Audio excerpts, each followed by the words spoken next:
Let me show you some headlines. The US has asked India to engage minorities on CAA and FCRA. The US is introducing a bill to probe whether Myanmar's attacks on Rohingyas constitute genocide. The US says Pakistan's attacks on minorities are hampering religious freedom. The US criticizes Turkey for restricting the rights of minority groups. The US calls out Beijing for suppressing Christians, Uyghur Muslims and Tibetan Buddhists. The US tags Russia as a country of particular concern.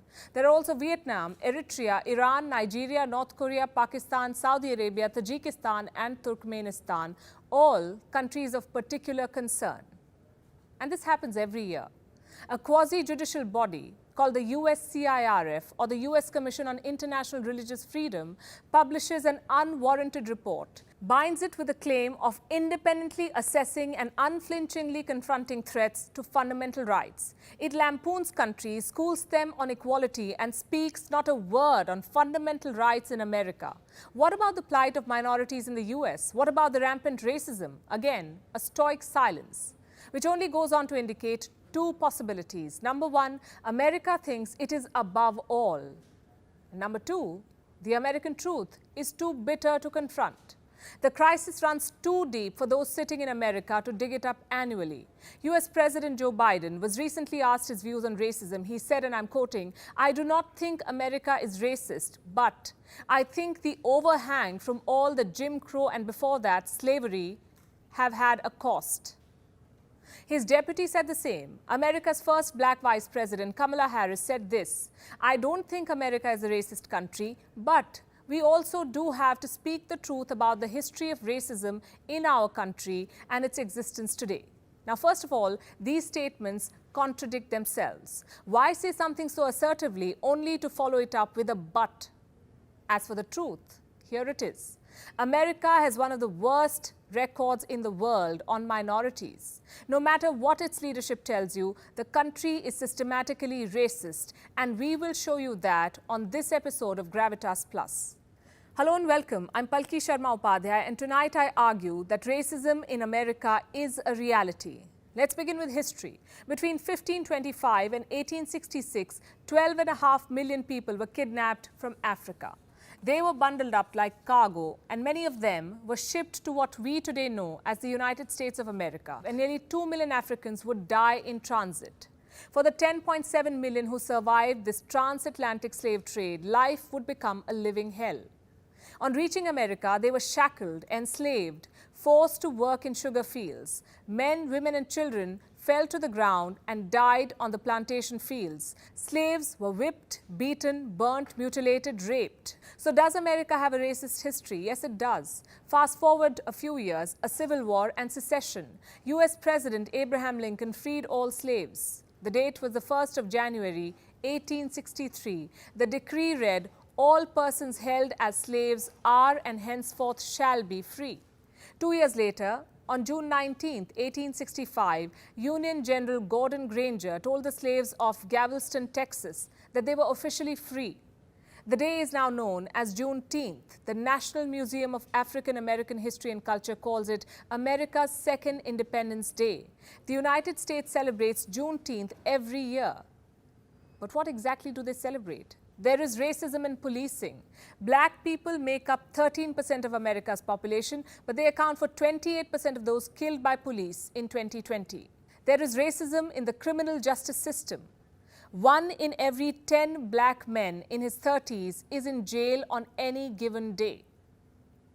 Youth of color make 2/3 of the youth detained. There's still housing discrimination. There is still banking discrimination. Blacks and Hispanics face extra challenges in getting home loans.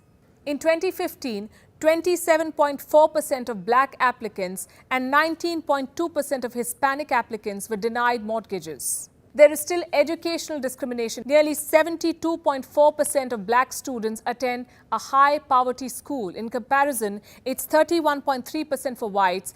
Then there's workplace discrimination.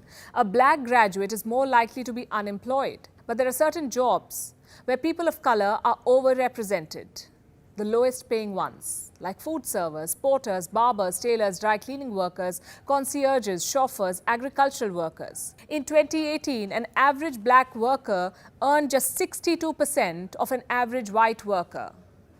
There is also wealth inequality. African Americans own just 1/10 the wealth of white Americans. There is health disparity. In 2017, 10.6% of African Americans were uninsured. Why do 11 in every 1,000 babies born to black Americans die when the national average is 5.8? And then there are hate crimes. Anti-black bias was behind 27% of the hate crimes in 2019. Some of these crimes are committed by white men in uniform. Let's look at some recent incidents. You're all familiar with these words, the last words of George Floyd. He choked to death after a white police officer knelt on his neck. What was Floyd's fault? He was suspected to have used a counterfeit $20 bill, $20. In March this year, 42-year-old Andrew Brown was shot during an attempted arrest. What was his fault? No one knows. In 2020, 41-year-old Daniel Prude died in New York. He was specially abled. He had no arms on him. But the cops detained him with spit hood. He died of asphyxia because of physical restraint. What was his fault? He was running naked through the streets in a light snow. In 2014, 18-year-old Michael Brown was shot by a white police officer. 12 bullets were fired. Brown lay dead on the streets of St. Louis for 4 hours. No one knows what happened. The cop was never charged. Brown's death gave birth to the Black Lives Matter movement. As we speak, police in the US is 3 times more likely to fatally shoot a black man. If this is not racism, what is? America has failed to practice equality at home, but it is preaching to the world. Now we come to the question, why is America so racist? Number one, it has legacy. And number two, the legacy has now become political. There are 2 major parties of America, the Democrats and the Republicans. African Americans mostly vote for the Democrats, the whites for the Republicans. Barack Obama was the first black man in the White House. His election was seen by many as a national atonement for the sin of slavery. But race also became one of Obama's biggest failures. Under his administration, the percentage of Americans who believed racism was on the rise doubled. Incidents of racism rose too. It was under the Trump administration, not the Obama administration, that lynching was finally declared a federal crime. But that doesn't clear Trump of anything. He played the white supremacy card, whipped up nationalism, made Proud Boys prouder, and sent troops to fight the Black Lives Matter movement. Joe Biden promised to heal the nation, but few months in office, and he says America is not even racist. Can you solve a problem without acknowledging it? I started by showing you some headlines. I'll end by showing you some more. Cases of mental health are rising in the US because of racism against Asian Americans. Minority children in America are lagging behind even in full-time classroom learning.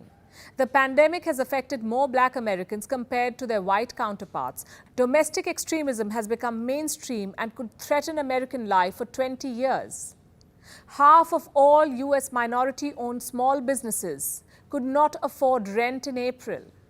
The United States of America is among the 10 worst countries for racial equality. And yet the US thinks it has the moral high ground to school others on minority affairs. It has none. And with that, I rest my case.